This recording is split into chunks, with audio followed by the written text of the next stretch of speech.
Michelle is struggling with her fear and anxiety, and like many others in the same situation, she's turning to the self-help industry for advice. I'm just looking for secrets to find inner peace. I'm using aromatherapy baths, aromatherapy around my home. I'm living and eating more organic food. I've found that I've been reading a lot of self-help books lately, inspirational readings, inspirational writers, William Dyer, Marianne Williamson, Louise Hay, different authors. You can heal yourself type things. And I think that's what we all want. We want to enjoy life. And it's so pressing for me to try and find these because I feel I'm reaching a desperation to find the meaning of life. Michelle is one of the thousands who attended Louise Hay's conference. What I wanted to gain from going to the conference was keys, tricks, guidance. The healing has begun. Life loves you.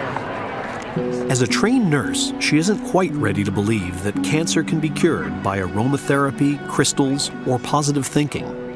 I'm not willing to give up my chemotherapy for alternative therapies because I've seen tragic outcomes from that. They said, I'm just going to have a vegan diet and I'm going to think positively and that's how I'm going to live out the rest of my life because this will cure me.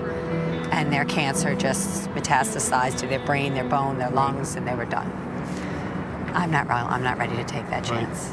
When I put myself in your position, I think if somebody told me that the reason I have cancer is that I had the wrong thoughts, is there a part of you that thinks, give me a break?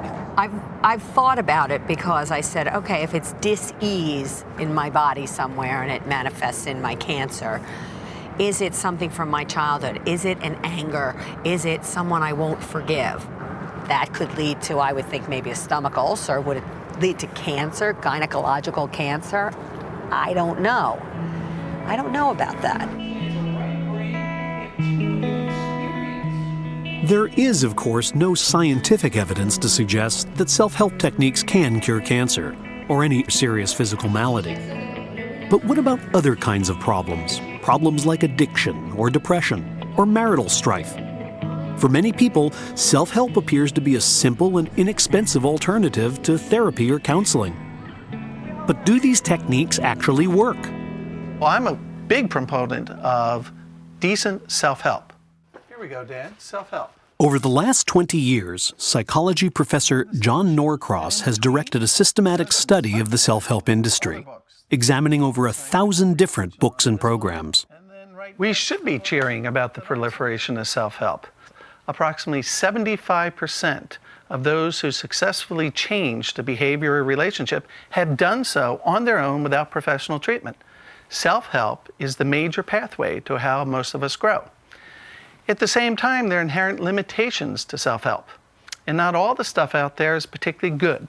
A great book. And then the not-so-great book.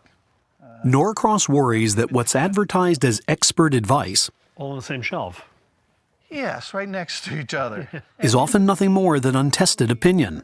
More than 95% of all self-help books are published without any scientific research attesting to their effectiveness or safety. And we estimate more than 99% of the internet self-help sites are launched without any scientific research attesting to their value. So you're not just saying that some self-help is worthless, you're saying that some of it's positively dangerous. Without any regulation and without scientific research, it's a buyer beware, and they're not sure what they're getting. I remember someone once comparing it to taking a 2-year-old toddler on a walk. As you're walking around, the toddler will occasionally pick up perhaps something of value, but mostly they're just picking up dirt and germs. Self-help offers quick and easy solutions to complex problems. That's why it's so appealing and so profitable, from the corners of your local bookstore to the media capitals of the world. And yet, despite the proliferation of self-proclaimed experts, huge numbers of Americans get psychological advice from just one man. So who brought who? It's a ritual. At 5 o'clock when he comes on in our areas, when the TV goes on, we see Dr. Phil, then have dinner. I like Dr. Phil. I like his whole family. You just feel like a part of it. How long have you been watching Dr. Phil? Well, when he was first on Oprah years ago, I wouldn't watch it on that day because I thought he was so mean. I was like, he's so hard on people. I mean, now I think that's what I like about him is that he's just very direct, and he's just the way that he does, like the, you know, the how's that working for you thing, you know, like if it's not working, stop doing it, you know, so I think I like that. Like the type of family that I come from, you don't talk about your issues. Right. You just kind of, you know, push it under the rug and you don't repeat it because there's a lot of shame involved, you know. And so Dr. Phil, he brings it out. It's almost like an accelerated way to fix your problem because you can beat around the bush for years, or you can just, you know, nip it in the bud right then.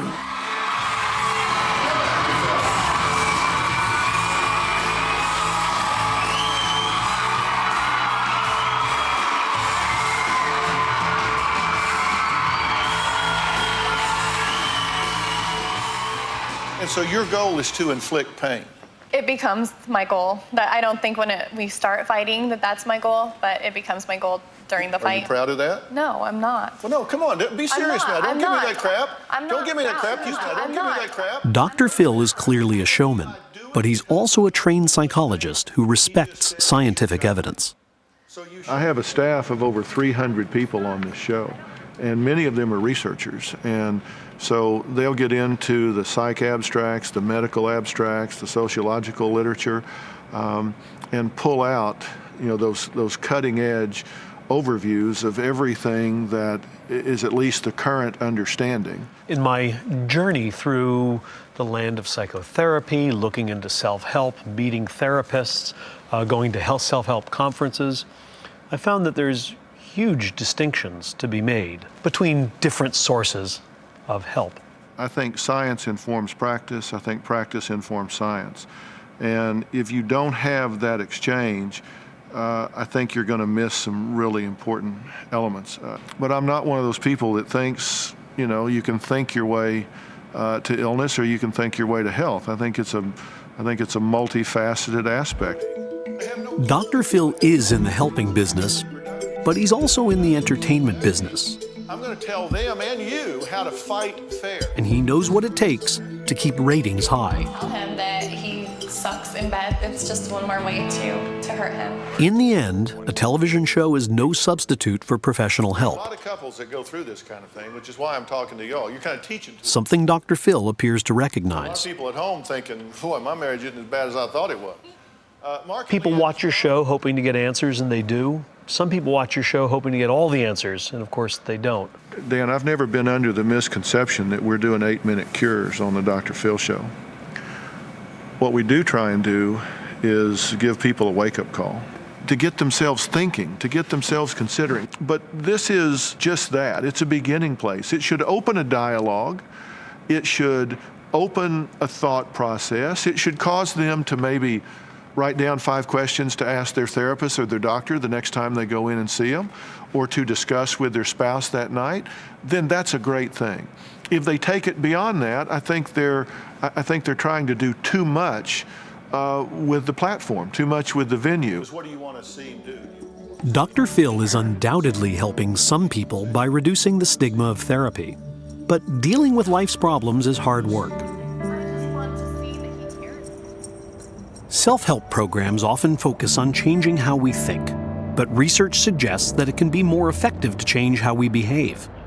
And one program in particular has a track record of doing just that. I had a perfect childhood. 2 parents who loved me and loved me unconditionally. I lacked for nothing. William Cope Moyers, son of veteran journalist Bill Moyers, found out at a young age that all the family support in the world wasn't enough. There was something going on inside of me that wasn't satisfied by all of those external factors that would typically define happiness or success. I was struggling with this sense of purpose and this sense that I wasn't good enough. I discovered the solution to this hole in the soul. I could medicate it in a way that required me only to use mood and mind altering substances. I didn't have to try so hard anymore to be happy. I didn't have to try so hard anymore to be perfect. I could just get high. Taking drugs and drinking probably became a problem from the moment I did them. And I'm convinced that once I took a drink or a drug, I was off to the races. By the time he was in his 20s, Moyer's addiction had consumed his life. My fix was crack cocaine, so I was using $1,000 a week. You know, the money didn't matter. I mean, it did, but it didn't. I was doing anything to get high. My problem wasn't having money in my pocket. I had money in my pocket. My problem was finding my connection. My bottom was on the morning of October 12th of 1994, when in a full-blown relapse from my addiction, I was in a crack house in Atlanta, Georgia, and this simple question popped into my head: now what? And for the first time in my life, I did not have an answer. It's a simple question. Now what? Now what am I going to do? I didn't have the answer. The key to his recovery? Moyers joined the world's best-known self-help program, Alcoholics Anonymous.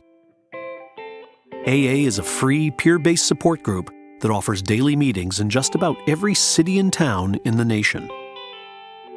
There's decades of research now investigating the effectiveness of 12-step groups, including AA, NA, and so forth.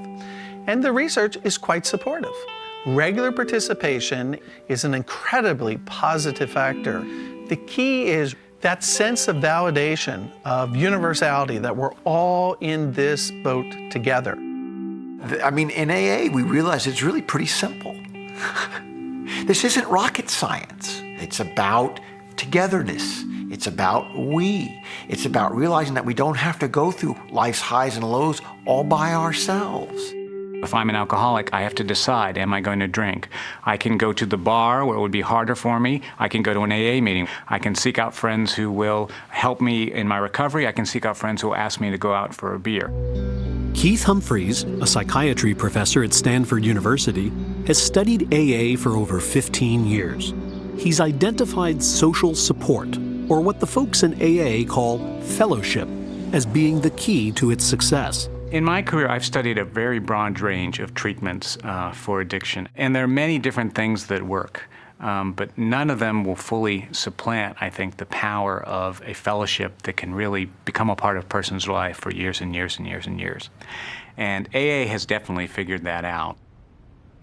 I'm in that meeting with those people because they are exactly like I am. And so Joe, who I may know from 10 years ago, stands up and says, "My name is Joe, and I'm coming back after relapse. I got 6 days." I go, "Oh yeah, that's what this is all about." And then an old timer gets up and shares something on one of the steps, and he says, "My name is Bob, and I've been sober for 40 years. And I say, "Ah yes, that's what this is all about." AA create many, many opportunities for people to be helpful to others. Bring in the chairs and set up the coffee, but in most cases it's more involved than that, leading a meeting or sponsoring other people to help them through the recovery process. And what research has shown is that the people who sponsor other members, the people who hold their hand out and support new members in recovery, are more likely to stay sober themselves. So that's, I think, part of the genius of AA, to recognize that to get help, one also needs to give it away.